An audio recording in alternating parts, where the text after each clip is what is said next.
The sports subgenre in anime and manga is one with so much potential, but is sadly held back by the abundance of hack writers and sellouts. Haikyuu and Ahiru no Sora are the golden and silver standards respectively for what a sports anime can be. This standard is rarely ever met though, and as a person who enjoys sports to a degree in real life, this bothers me a lot. The first and most prominent issue I see in sports manga is the superpowers. Instead of focusing on the actual rules and mechanics of the sports, a lot of stories decide to add in superpowers to the sport and focus on that instead. Personally, this tells me one of two things. Either the author didn't have enough confidence in the sport alone being entertaining, so they added in this nonsense to keep the audience's attention, or the author knows very little about the sport and has very little passion for it, but wanted to make their story anyway, so they use superpowers as a way to cover up their ignorance. In the first case, you're a sellout, and in the second, you're a hack. So neither is good and both are personally insulting. Sports are interesting and engaging enough without superpowers, if not more engaging. There's a reason the top athletes and sports associations make a ton of money. There are many cool elements that could be made cooler in manga format, but this is rarely capitalized upon. Additionally, focusing on superpowers tends to dumb down the sport in focus. It reduces all the intricacies like strategy, positioning, and technique required for a sport to this team has better powers than that team. I've yet to see a superpowered anime that doesn't sacrifice the actual mechanics of the sport. Now, here are a few examples.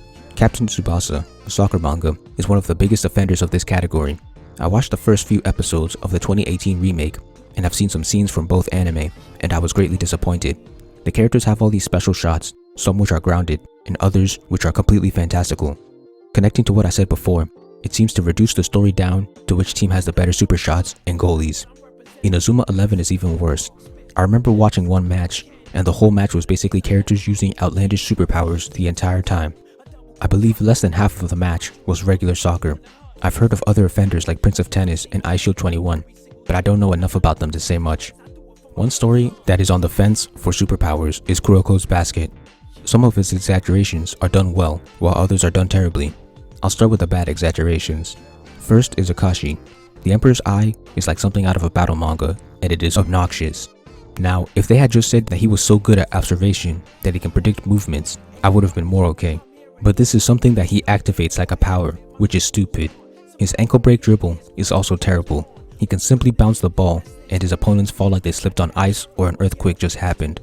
If you've seen ankle breaks in basketball, you know this is not how they work. It's about getting the defender to fall off balance. Additionally, ankle breaks are often due to the incompetence of the defender rather than the skill of the dribbler. But this isn't the case for Akashi. There are times where he sorta fakes, but there are also times where he doesn't. Additionally, he can drop almost anyone, and I don't recall the dribble ever failing. Another problem is that like the eye, this is a move that has to be consciously used. While this is less of a problem due to real ankle breakers, it is still a problem because in real life you can't just break a defender's ankles whenever you want to. There isn't a specific dribble that accomplishes this. You can try, but sometimes you fail, and other times you break ankles without intending to. Kuroko treats this more like a special move, rather than an occurrence that can happen. The next problematic character is Kisei. His copying is a problem for obvious reasons. He can copy techniques perfectly after seeing them once. This is a superpower straight out of battle manga. I won't go into depth on why this is stupid because it should be obvious, but imitating mid-game is not a problem for me. It is somewhat probable. My problem is when the exaggeration becomes nearly absolute in its effectiveness. Next is the zone. This is something I'm in the middle about. The zone does exist in sports, and the way Kuroko makes it enhance the player's base abilities is cool. But my problem is how characters can force themselves into it, how a love of sport is needed to use it, and how only the best player on each team can enter it. Now we go to good exaggerations. Kagami's exaggeration is his jumping ability. This is managed very well. He can do amazing feats like dunking from the free throw line, but this is actually possible and has been done in basketball. I'm not sure if Meteor Jam has been done, but it doesn't seem too improbable. Aomine is probably the greatest form of exaggeration in Kuroko.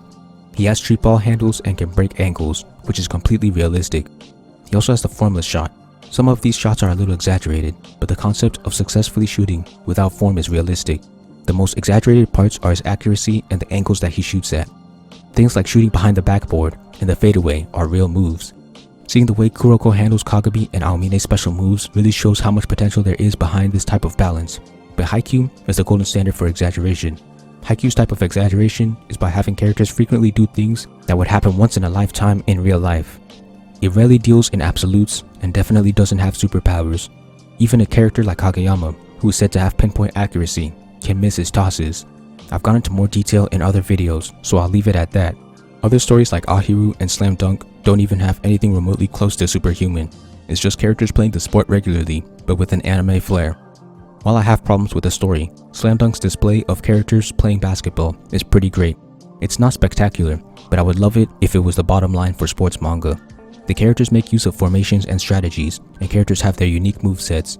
On the main team, they have characters with simple movesets like Mitsui, who is good at threes, Miyagi, who is a fast point guard, and Sakuragi, who is good at rebounding and dunking. Then they have characters with a wider arsenal, made up of threes, layups, dunks, dribbling, and defense, which would be Rukawa. Notice how none of these characters have special moves or named techniques outside of real moves. While I like mild exaggeration, this adherence to reality is charming and allows for such powerful moments. Spoiler warning, but the final point of the last match in the story wouldn't have been nearly as powerful if characters had superpowers. Throughout the manga, Sakuragi sucked at shooting and Rukawa was a ball hog, but in the last play, Rukawa is up against a player that is as good as or better than him. When he gets the ball with seconds left on the clock, he goes up for a shot against two defenders, but instead of taking it, he passes it to an open Sakuragi, who then takes a three, giving them just enough points to win. Both of them overcoming their weaknesses to win a match was phenomenal. Ahiru no Sora also has characters playing like this. The best player on the team is Kite. His moveset is made up of layups, threes, and dribbling. The main character, Sora, basically has the same moves, but less effective and with less height. In the manga, characters usually power up by switching to a position that is more suited for them, which is one of the most unique concepts I've seen in sports manga. Examples would be when Sora switched to point guard and when Chiaki switched to small forward. The story uses a lot of plays and formations, showing that a sport can be entertaining even without powers or exaggerations. There are also two other sports manga that I dislike, but don't fall under the superpower problem. If you couldn't tell, I like soccer and basketball, and think they have the highest potential to be amazing in manga. Basketball already has 3 popular manga with anime that are varying ranges of good. Soccer doesn't have a single good anime, so seeing these next 2 fail in writing was painful. The first is Days. The manga and anime were just downright boring. The main characters were not interesting, and there were too many characters fighting for screen time early on in the story. While it doesn't have superpowers, it doesn't use the actual mechanics of the sport well either. There was very little strategy or individual talents from players. The matches also weren't visually entertaining. Mix that in with a rushed plot, and you get a story that provides 0 reasons for investment. The other manga is Blue Lock. I am surprised at the amount of praise people give this manga. It has a unique problem that is just as bad as superpowers. That problem is that it changes the way soccer is played. The primary philosophy is my first problem. The main message that is pushed throughout the story is that a striker is basically someone who's selfish and can score all on their own. The first chapter even spouts nonsense like, the best player is the one who scores the most goals. The entire training camp that the story takes place in is meant to create the greatest striker in Japan. It doesn't take a professional to realize that this is utter nonsense and detrimental. Soccer is a team sport. Selfishness and ego from a star striker can only take a team so far. The easiest example of this from the same exact sport is Messi. He's arguably the greatest footballer in existence, yet he hasn't won a World Cup because his team isn't that good. He can't do everything on his own. I could rip apart this notion even more, but I think I've made my point. Another thing I don't like is how it simplifies some concepts. In chapter 24, they talk about creating repeatable formulas for scoring goals, and in later chapters, you can see characters actually taking this philosophy seriously. The specific quote is, "Claim victory by a logical sequence." This is a gross oversimplification of winning any team sport. While making formulas is part of the sport, there's no way a player can account for every single variable, which is where improvisation and luck comes in. Even the greatest athletes improvise or get lucky, but this manga wants to get rid of chance. The philosophies this manga holds are clearly ignorant. There is a chance that the story will go back on these themes and show that Blue Lock was wrong, but I doubt it. Themes are extremely important in stories, so fumbling the theme in the very first chapter is disastrous. My next problem is the way they play. They have a camp full of just strikers put into different teams. Due to the stupid theme of the manga, characters initially don't even work as a team. This is frustrating because as a soccer manga, I expected to see traditional soccer played. As time goes on, characters start working more like a team, which is contrary to the theme, which is good.